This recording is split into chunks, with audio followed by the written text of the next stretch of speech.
السلام علیکم. Welcome to the vocal ورس. جنت کے پتے بائی نمرہ احمد.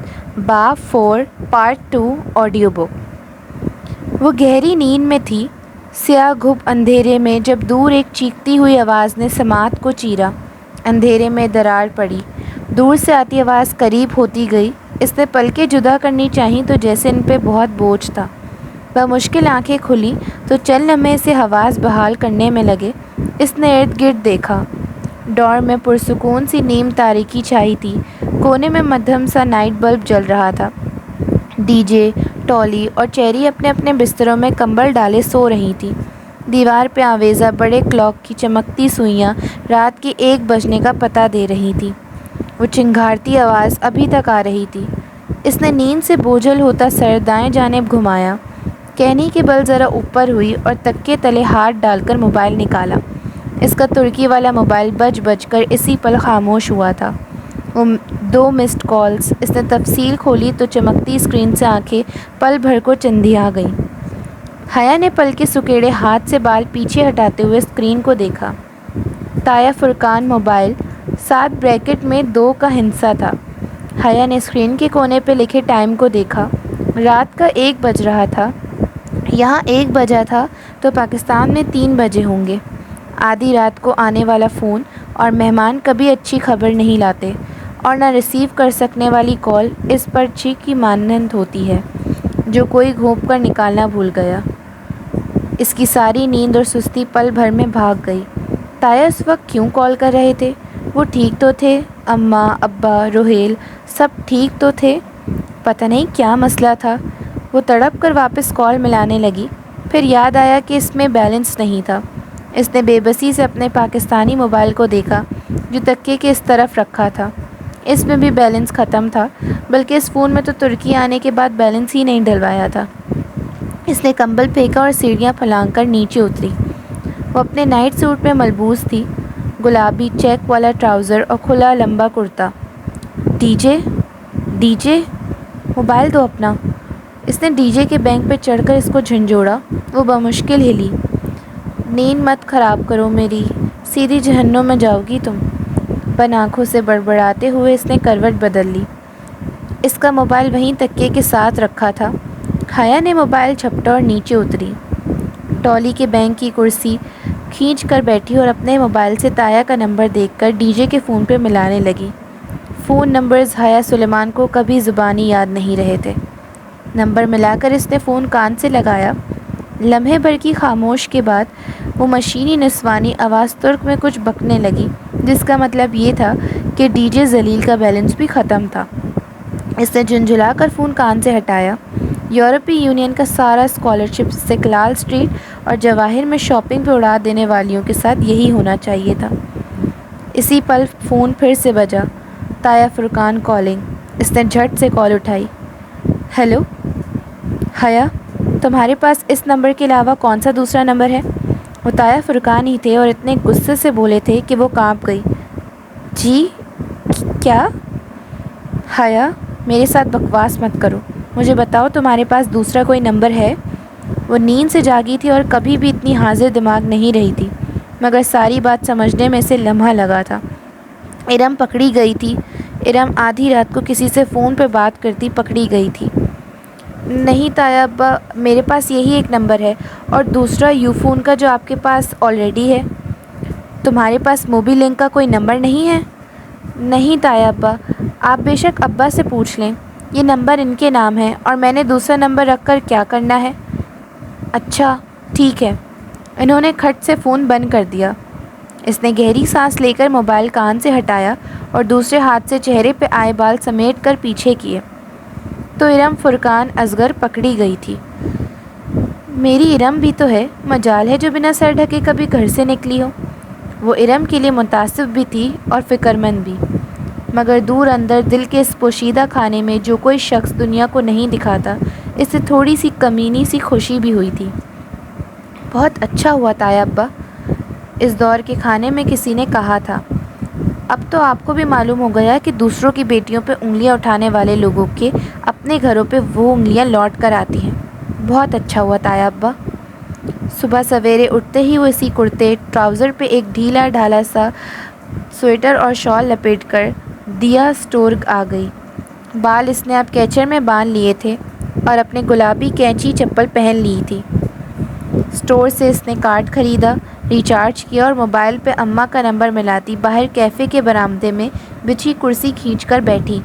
وہاں فاصلے فاصلے پہ گول میزوں کے گرد کرسیوں کے پھول بنے تھے۔ اسٹوڈنٹ صبح صبح ادھر ناشتہ کرنے آتے تھے۔ سامنے سبانجی کا خوبصورت فوارہ نصب تھا، گول چکر میں مقید فوارہ جس کی پانی کی دھار بہت اوپر جا کر نیچے گرتی تھی۔ اتنی صبح صبح فون کیسے کیا؟ خیریت؟ فاطمہ ذرا فکرمند ہو گئی۔ تو کیا میں آپ کو ایسے یاد نہیں کر سکتی؟ وہ آرام دہ انداز میں ٹیک لگا کر ٹانگ پہ ٹانگ رکھتی ذرا خفگی سے بولی۔ ہماری پاکستانی ایکسچینج اسٹوڈنٹ ہمیں عموماً مسڈ بیل دیا کرتی ہیں یا پھر کسی S M S website سے مفت کا ایس ایم ایس کر کے کال کرنے کا کہتی ہیں تو ہم کال بیک کرتے ہیں۔ اس لیے اگر وہ علی صبح خود فون کریں گی تو حیرت تو ہوگی نا۔ بس اماں، غربت ہی اتنی ہے، کیا کرے؟ وہ کینچی چپلوں میں مقید پیر جھلاتے ہنس کر بولی۔ ہاں، یورپی یونین نے وہ ہزاروں یورس کا اسکالرشپ تو کسی اور کو دیا تھا نا۔ فاطمہ کی تشویش ختم ہو چکی تھی اور وہ اسی کے انداز میں بات کر رہی تھی۔ وہ تو رینی ڈیز کے لیے سنبھال کر رکھا ہے۔ کون سے رینی ڈیز؟ اسپرنگ بریک اماں، اور یہاں اسپرنگ بریک کے دنوں میں خوب بارش ہوتی ہے، اس لیے میں اور ڈی جے اسپرنگ بریک میں پورا ترکی گھومنے کا سوچ رہے ہیں۔ اور لگتا ہے آج کل آپ سائمہ تائی کی کمپنی میں رہ رہی ہیں، صبح ہی صبح طنز کیے جا رہی ہیں۔ اچھا سب کچھ چھوڑیں، یہ بتائیں گھر میں سب خیریت ہے؟ ہاں سب ٹھیک ہے۔ تایا فرقان کی طرف بھی؟ اس نے ہاتھ سے ویٹر کو اشارہ کیا۔ وہ قریب آیا تو اس نے مینیو کارڈ پہ بنے ڈونٹ پہ انگلی رکھی، پھر انگلیوں سے وکٹری کا نشان بنایا تو وہ سمجھ کر واپس مڑ گیا۔ ہاں کیوں؟ کسی نے کچھ کہا ہے؟ نہیں، مگر رات تایا کا فون آیا تھا۔ اچھا آپ جا کر ان کو کہہ مت آئیے گا۔ لو، میں کیوں کہوں گی؟ فاطمہ الٹا خفا ہو گئی، مگر وہ جانتی تھی کہ ماؤں کا بھروسہ نہیں ہوتا۔ لاکھ کہو کہ نہ بتائیے گا، پھر بھی اپنے اگلے پچھلے حساب چکاتے وقت کسی نہ کسی موقع پہ اس بات کو استعمال کر ہی لیتی تھی۔ مگر ایک اچھی بیٹی کی طرح سے پوری بات ماں کے گوش گزار کیے بغیر ڈونٹس کہاں ہضم ہونے تھے، سو ساری بات دہرا دی، بس ارم کا میسج پڑھنے والا قصہ گول کر گئی۔ اچھا پتہ نہیں، ہمیں تو کچھ نہیں پتہ چلا۔ وہ کچھ دیر اسی بات پہ تبصرہ کرتی رہی، پھر ایک دم یاد آنے پہ بولی، لو میں بتانا ہی بھول گئی، مہوش کی شادی طے ہو گئی ہے۔ انہوں نے زاہد چچا کی بیٹی کا نام لیا جس کی نسبت کافی عرصے سے اپنے ماموزاد سے طے تھی۔ اچھا کب؟ اسے خوشگوار حیرت ہوئی۔ ترکی آتے وقت سنا تو تھا کہ اپریل کی کوئی تاریخ رکھیں گے، مگر اسے بھول گیا تھا۔ ہفتہ ہو گیا رکھے ہوئے، جب بھی بات ہوتی ہے بتانا بھول جاتی ہوں۔ پھر انہوں نے جو تاریخ بتائی وہ اپریل میں ان کے اسپرنگ بریک کے درمیان آتی تھی۔ تب تو ڈی جے اور میں عظیم سلطنت ترکیہ کی سیر کر رہے ہوں گے۔ سبین کو بلایا تو ہے، مگر کہہ رہی تھی کہ سکندر بھائی کی طبیعت آج کل خراب رہتی ہے، وہ نہیں آ سکیں گے۔ میں نے کہا جہان کو بھیج دو، اچھا ہے ساتھ حیا بھی آ جائے گی، دونوں شادی اٹینڈ کر لیں گے، مگر وہ کہہ رہی تھی کہ مشکل ہے۔ اس نے فون کو کان سے ہٹا کر گھورا اور پھر ہنس دی۔ اماں بھی کبھی کبھی لطیفے سناتی تھیں۔ وہ انتہائی غیر رومانٹک سا ماں بیٹا کہاں مانتے ایسے رومانٹک ٹرپ کے لیے۔ اس نے سر جھٹک کر موبائل کان سے لگایا۔ فاطمہ کہہ رہی تھی، ایک تو تمہاری پھپھو بھی کوئی بات غیر مبہم نہیں کرتی۔ بالکل، اس نے تائید کی۔ ویٹر نے چاکلیٹ اور رنگ برنگے دانوں سے سجے 2 ڈونٹس پلیٹ میں میز پہ رکھے تو وہ الوداعی کلمات کہنے لگی۔ ارم کے متعلق مزید جاننے کی فی الحال اسے طلب نہیں رہی تھی۔ بیوک ادا؟ پھر بیوک ادا؟ اس روز وہ شام میں جلدی سو گئی تھی، سو عشاء کے بعد آنکھ کھلی، کچھ دیر پڑھتی رہی، پھر روہیل سے اسکائپ پہ گھنٹہ بھر باتیں کی اور اسے اس ترکی کا سفرنامہ سنا کر خوب بور کیا، اور اب بھوک لگی تو کچن میں آئی تھی۔ ڈی جے نے آلو مٹر بنایا تھا جو سالن کم اور کوئی گدلا پانی زیادہ لگ رہا تھا، جس میں مٹر، آلو اور پیاز تیر رہے تھے۔ وہ ناک چڑھاتے ہوئے اس ملغوبے کو گرم کرنے کے لیے پلیٹ میں ڈال ہی رہی تھی کہ ڈی جے نے پیچھے سے آ کر بتایا کہ اس نے ہالے اور انجم باجی کے ساتھ بیوہ قدا جانے کا پروگرام بنا لیا اور کل صبح 6 بجے کی گورسل شٹل پکڑنی ہے۔ بیوہ قدا؟ پھر بیوہ قدا؟ وہ اوون کا دروازہ بند کرتی چونک کر پلٹی۔ پل بھر میں اس کی آنکھوں میں ناگواری سمٹ آئی تھی۔ ہالے اور انجم باجی نے پروگرام بنا کر مجھ سے پوچھا تو میں نے حامی بھر لی۔ پانی کی بوتل کو کھڑے کھڑے منہ سے لگاتے ہوئے ڈی جے نے شانے اچکائے۔ اور یقیناً میری طرف سے بھی بھر لی ہوگی؟ بالکل۔ میں کوئی نہیں جا رہی بیوہ قدا، میری طرف سے انجم باجی کو انکار کر دو۔ وہ پلیٹ کر چیزیں اٹھا پٹک کرنے لگی۔ انداز میں واضح جھنجھلاہٹ تھی۔ کیوں؟ اتنا تو خوبصورت جزیرہ ہے۔ مجھے نہیں جانا ادھر، بس کہہ دیا نا۔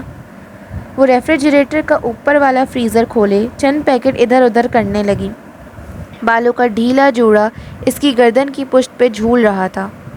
مگر کیوں؟ وہ عبدالرحمن پاشا کا جزیرہ ہے اور میں اس آدمی کی شکل بھی نہیں دیکھنا چاہتی۔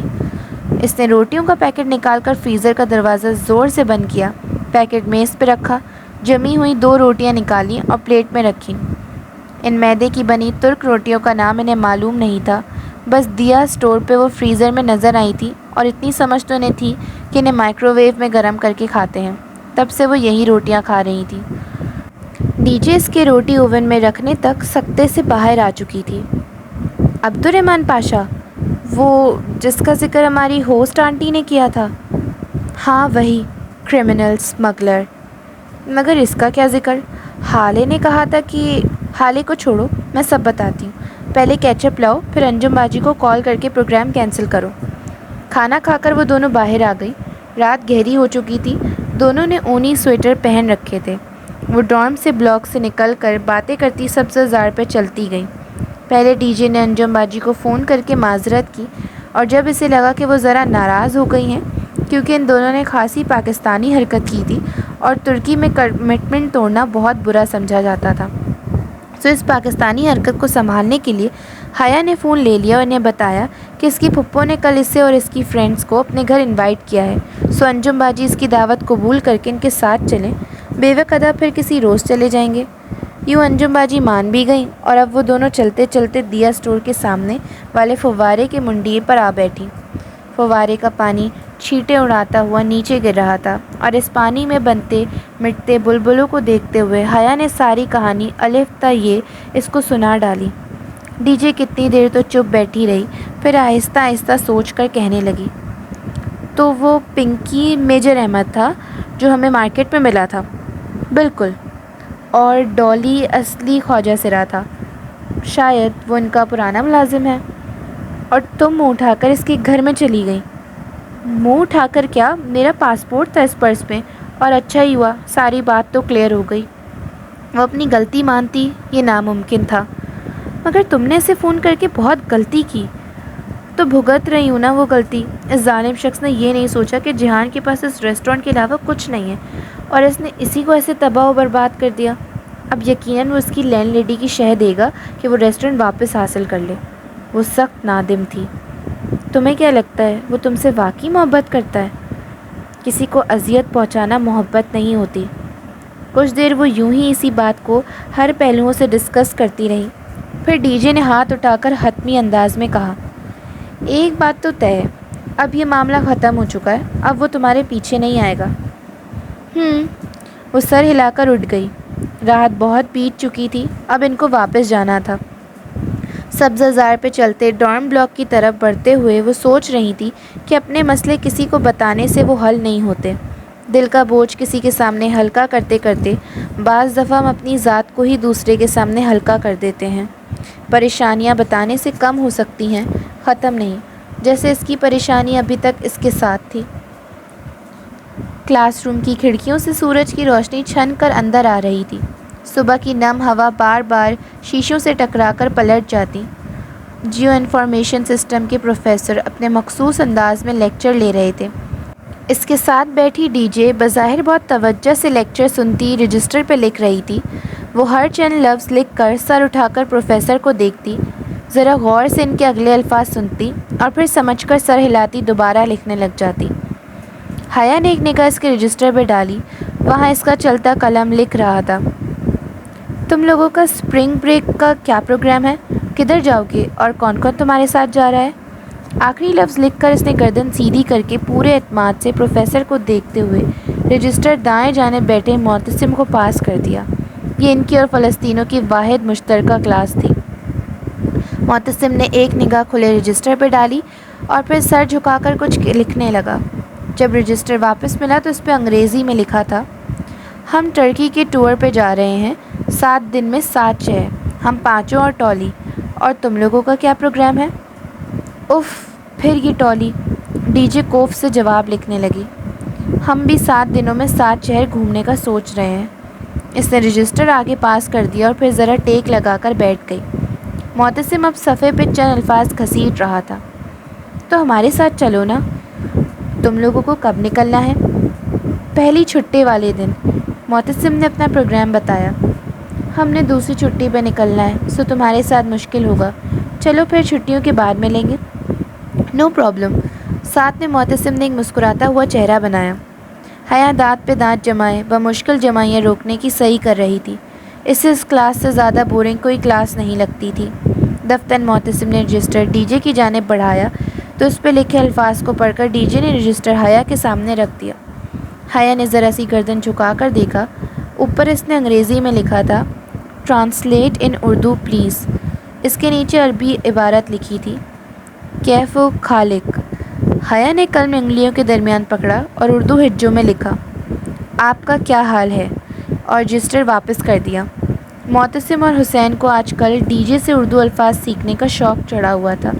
اس کلاس میں وہ یوں سارا وقت عربی الفاظ لکھ لکھ کر ان کو دیتے تھے. چند لمحوں بعد اس نے پھر صفحہ حیا کے سامنے کیا. اب کہ اس پہ لکھا تھا: حالی بخیر. حیا نے جیسے چڑھ کر نیچے لکھا: میں بالکل ٹھیک ٹھاک ہوں، آپ کی خیریت ٹھیک چاہتی ہوں. اتنا لمبا کیوں لکھا؟ ڈی جے نے حیرت سے سرگوشی کی. اگر چھوٹا لکھتی تو یہ فوراً ہی اسے سیکھ کر مجھ سے آج ہی کی تاریخ میں پوری فیروز و لغات لکھواتا. اب اچھا ہے نا، پورا دن ٹھیک پڑھنے میں گزار دے گا. اور معتصم سے کلاس کے اختتام تک ٹھیک ٹھیک سے نہیں پڑھا گیا. کلاس ختم ہوئی تو وہ واپس ڈارم میں آئیں. منہ ہاتھ دھو کر تیار ہونے میں بھی کافی وقت لگ گیا. اس نے ایک مور پنکھ کے سبز رنگ کا پاؤں کو چھوتا فراک پہنا. فراک کی آستین تنگ چوڑی دار تھی اور نیچے پاجامہ تھا. پورا لباس بالکل سادہ تھا. بال اس نے کھلے چھوڑ دیے اور کاجل اور نیچرل پنک لپسٹک لگا کر ڈی جے کی طرف پلٹی. کیسی لگ رہی ہوں؟ ڈی جے جو بالوں میں برش کر رہی تھی رک کر اسے دیکھنے لگی. بالکل پاکستان کا جھنڈا لگ رہی ہو. دفع ہو جاؤ. تقریباً 1.5 گھنٹے بعد وہ دونوں انجم باجی اور ہالے کے ساتھ جہانگیر میں واقع پھپھو کے گھر کے سامنے کھڑی تھی. پھپھو کو بتا تو دیا تھا نا؟ یہ نہ ہو کہ وہ کہیں میں نے تو انہیں انوائٹ ہی نہیں کیا تھا. ڈی جے نے آہستہ سے پوچھا. ہاں ہاں بتا دیا تھا. اس نے سرگوشی میں ڈی جے کو جواب دیتے ہوئے ڈور بیل بجائی. پھپھو ان سے بہت تپاک سے ملی. لانگ روم میں بیٹھنے تک ہی تعارف کا مرحلہ تمام ہو گیا. حیا، آج تو تم نے گھر میں رونق کر دی ہے. وہ واقعتاً بہت خوش تھیں. حیا ان کے گھر کو اپنا سمجھ کر دوستوں کو ساتھ لائی ہے، یہ خیال ہی ان کو بے حد مسرت و بخش رہا تھا. وہ ان 2 ماہ میں چند ایک بار ہی پھپھو کے گھر آئی تھی اور پہلی 2 دفعہ کے بعد جہان کبھی گھر نہیں ملا تھا. نہ ہی وہ اسے بتا کر آتی تھی. اس دفعہ تو اس نے بالکل بھی نہیں بتایا. وہ اندر ہی اندر خود کو اس کا مجرم سمجھ رہی تھی. اس کے ٹوٹے بکھرے ریسٹورنٹ کو یاد کر کے وہ اکثر خود کو ملامت کرتی تھی. آپ کا گھر بہت پیارا ہے آنٹی. انجم باجی نے صوفے پہ بیٹھتے ہوئے ستائشی انداز میں ادھر ادھر دیکھتے ہوئے کہا تھا. اور یہ رقص تو بہت ہی پیارے ہیں. حالے نے فرش پہ بچھے رقص کی جانب اشارہ کیا. اور میری پھپھو بھی بہت پیاری ہیں. وہ پھپھو کی شانوں کے گرد بازو حمائل کیے مزے سے بولی تو پھپھو ہنس دی. ڈی جے نے آہستہ سے سرگوشی کی. اور پھپھو کا بیٹا بھی بہت پیارا ہے. حیا نے زور سے اس کا پاؤں دبایا. وہ بس سی کر کے رہ گئی. چلو تم لوگ ادھر بیٹھو، میں بس ابھی آئی. اچھے میزبانوں کی طرح پھپھو مسکرا کر کہتے ہوئے راہداری کی طرف مڑ گئی جس کے دوسرے سرے پہ کچن تھا. کچن کا دروازہ کھلا تھا سو صوفے پہ بیٹھتے ہوئے انہیں کچن کا آدھا حصہ نظر آتا تھا. پھپھو، وہ ان کے پیچھے ہی چلی آئی. ارے تم کیوں آ گئی؟ ان کو کمپنی دو نا. وہ فریزر سے کچھ جمے ہوئے پیکٹ نکال رہی تھی. وہ ایک دوسرے کو کافی ہیں۔ آپ سنائیں، انکل اوپر ہیں؟ میں نے سوچا ان سے مل لوں، جب بھی آتی ہوں عموماً ان کے سونے کا وقت ہوتا ہے، ملاقات ہی نہیں ہو پاتی۔ وہ یہ تو نہیں کہہ پائی کہ جب بھی وہ آتی تھی پپو ان کو دوا دے کر سلا دیتی تھی تاکہ کوئی بدمزگی نہ ہو۔ ہاں شاید جاگے ہوئے ہوں، تم اوپر دیکھ لو۔ اچھا، اور جہان کے ریسٹورنٹ کا کیا بنا؟ کچھ لوگوں نے نقصان کر دیا تھا شاید، ذرا سرسری انداز میں پوچھا۔ ہاں اچھا خاصا نقصان ہو گیا ہے اس کا، کافی چڑچڑا رہنے لگا ہے اس دن سے، بس دعا کرنا، وہ پرملال لہجے میں کہتے ہوئے کیبنٹ سے کچھ نکال رہی تھی۔ وہ واپس آئی تو ڈی جے اور ہالے پپو کے گھر کی آرائش پہ تبصرہ کر رہی تھی، جبکہ انجم باجی بہت غور سے ٹی وی پہ کارٹون نیٹ ورک دیکھ رہی تھی، جس کے کارٹون ترک میں ڈب کیے گئے تھے۔ سبانجی میں جو واحد شے دیکھنے کا موقع نہیں ملتا تھا وہ ٹی وی تھا۔ ان کو مصروف پا کر وہ زینہ چڑھنے لگی۔ کندھے سے لٹکتے شیفون کے سبز دوپٹے کا کنارہ زینوں پہ پھسلتا اس کے پیچھے اوپر آ رہا تھا۔ سکندر انکل کے کمرے کا دروازہ بند تھا۔ اس نے ہولے سے انگلی کی پشت سے دستک دی، پھر ڈور ناب گھما کر دروازہ دھکیلا۔ کمرے میں نیم تاریکی سی چھائی ہوئی تھی۔ باہر دھوپ تھی مگر بھاری پردوں نے اس کا راستہ روک رکھا تھا۔ سکندر انکل بستر پہ لیٹے تھے، گردن تک کمبل ڈال رکھا تھا اور آنکھیں بند تھیں۔ انکل، اس نے ہولے سے پکارا۔ وہ ہنوز بے حس ہو حرکت پڑے رہے۔ وہ چند لمحے تعصب سے ان کا پس مردہ بیمار وجود دیکھتی رہی، پھر ہولے سے دروازہ بند کر کے باہر آ گئی۔ وہ سیڑھیوں کے وسط میں تھی جب بیرونی دروازہ کھلنے کی آواز آئی۔ وہ وہیں ریلنگ پہ ہاتھ رکھے رک کر دیکھنے لگی۔ صوفوں پہ آرام سے بیٹھی لڑکیاں بھی تیر کی طرح سیدھی ہوئی تھیں۔ دروازہ کھول کر جہان اندر داخل ہو رہا تھا، ایک ہاتھ میں بریف کیس، دوسرے بازو پہ کوٹ ڈالے، ٹائی کی نوٹ ڈھیلی کیے، ہلکی گرے شرٹ کی آستین کہنیوں تک مڑے۔ وہ بہت تھکا تھکا سا لگ رہا تھا، پہلے سے کمزور اور مرجھائی ہوئی رنگت۔ دروازہ بند کر کے وہ پلٹا تو ایک دم ٹھٹک کر رکا۔ السلام علیکم۔ وہ جو سیڑھیوں کے وسط میں کھڑی تھی سلام کر کے زینے اترنے لگی۔ جہان نے چونک کر سر اٹھایا، پھر اسے دیکھ کر سر کے اشارے سے سلام کا جواب دیا۔ پھپھو سے ملوانا تھا اپنی فرینڈز کو۔ نائس ٹو میٹ یو، بغیر کسی مسکراہٹ کے اس نے کھڑے کھڑے مروتاً کہا اور جواب کا انتظار کیے بغیر انہی سنجیدہ تاثرات کے ساتھ کچن کی طرف بڑھ گیا۔ یہ؟ انجم باجی نے سوالیہ نگاہوں سے اسے دیکھا۔ پھپھو کا بیٹا جہان، وہ قدرے خف سے تعارف کرواتے ہوئے آخری زینہ اتر کر صوفے پہ آ بیٹھی۔ وہاں سے کچن کا آدھا منظر دکھائی دیتا تھا۔ جہان کا کوٹ راہداری میں لگے سٹینڈ پہ لٹکا تھا اور بریف کیس کاؤنٹر پہ۔ وہ خود بھی کاؤنٹر سے ٹیک لگا کر کھڑا پانی کی بوتل منہ سے لگائے گھونٹ بھر رہا تھا۔ ساتھ ہی پھپھو کیبنٹ سے کچھ نکالتی دکھائی دے رہی تھی۔ گھر چھوٹا تھا اور راہداری مختصر، سو کچن میں گفتگو کرتے افراد کی آوازیں صاف سنائی دیتی تھی۔ نے زمن جلدی؟ وہ بوتل رکھ کر ان کی طرف متوجہ ہوا۔ ہمن سمدہ، جواباً وہ ذرا اکھڑے انداز میں درشٹی سے ترک میں کچھ بولا تو ڈی جے سے کچھ کہتی ہالے نے چونک کر کچن کی طرف دیکھا۔ جہان؟ پھپھو نے تنبیہی نگاہوں سے اسے گھورا۔ اس نے جواب میں خاصی تلخی سے کچھ کہتے ہوئے بوتل میز پہ رکھی۔ ہالے نے قدرے بے چینی سے پہلو بدلا۔ حیا اس کے چہرے کے الجھے تاثرات بغور دیکھ رہی تھی۔ کچھ دیر بعد ہالے ذرا سوچ کر بولی، حیا، استقلال اسٹریٹ میں آج لیویز پہ سیل لگی ہے، وہ چیک نہ کر لیں؟ اٹھنے کا ایک بہانہ۔ حیا گہری سانس لے کر کھڑی ہو گئی۔ ڈی جے اور انجم باجی بھی کچھ سمجھ پا رہی تھی۔ ہاں چلو، میں ذرا پپو کو بتا دوں۔ وہ کچن کی طرف آ گئی۔ باقی لڑکیاں صوفوں سے اپنے اپنے بیگ اٹھانے لگیں۔ اچھا پپو، ہم لوگ چلتے ہیں، ہمیں آگے شاپنگ پہ جانا ہے۔ کچن کی چوکھٹ میں کھڑے ہو کر اس نے جہان سکندر کو قطعاً نظر انداز کرتے ہوئے بتایا۔ وہ فریج کا دروازہ کھولے کھڑا کچھ نکال رہا تھا۔ ارے ابھی تو آئی تھی، ابھی سے جا رہی ہو؟ پھپھو ایک ملامت زدہ نگاہ جہان پہ ڈال کر تیزی سے اس کی طرف آئیں۔ وہ بے نیازی سے کھڑا پانی پیتا رہا، پھر وہ اصرار کرتی رہی مگر وہ نہیں رکی۔ دوبارہ آنے کا وعدہ کر کے وہ بظاہر بہت خوش دلی سے ان کو خدا حافظ کر کے باہر نکلی۔ ڈور میٹ پہ رکھے اپنے جوتوں میں پاؤں ڈالتے تک اس کے چہرے سے مسکراہٹ غائب ہو گئی تھی اور اس کی جگہ اسپاٹ سی سختی لے لی تھی۔ وہ ان چاروں کے آگے خاموشی سے سڑک کے کنارے چلنے لگی۔ جب وہ کالونی کا موڑ مڑ کر دوسری گلی میں داخل ہوئی تو وہ تیزی سے ہالے کی جانب گھومی۔ ہالے؟ جہان نے پھپھو سے کیا کہا تھا؟ جانے دو حیا، ہالے نے نگاہیں چرائیں۔ اسکارف میں لپٹا اس کا چہرہ قدرے پھیکا سا تھا۔ ہالے، مجھے بتاؤ، اس نے کیا کہا تھا؟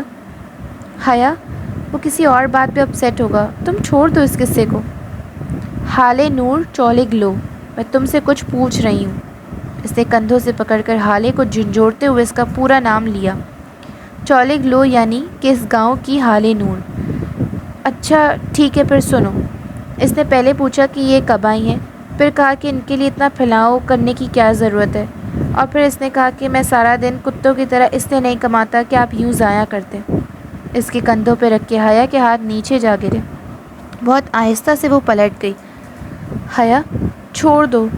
انجم باجی نے پیچھے سے کندھا تھپ تھپایا کر اسے تسلی دی۔ چھوڑ ہی تو دیا ہے، آج کے بعد میں کبھی پھپھو کے گھر قدم نہیں رکھوں گی۔ میں اتنی ارزا تو نہیں ہوں کہ میرے مغرور رشتہ دار میری یوں توہین کریں۔ وہ کوٹ کی جیبوں میں ہاتھ ڈالے سیٹ میں دیکھتے ہوئے ان کے آگے چلتی جا رہی تھی۔ آج اس کا دل بہت بری طرح دکھا تھا۔ اس نے واقعی تہیہ کر لیا تھا کہ وہ دوبارہ پھپھو کے گھر نہیں جائے گی۔ Subscribe for the next part of جنت کے پتے۔ ٹل دین، اللہ حافظ۔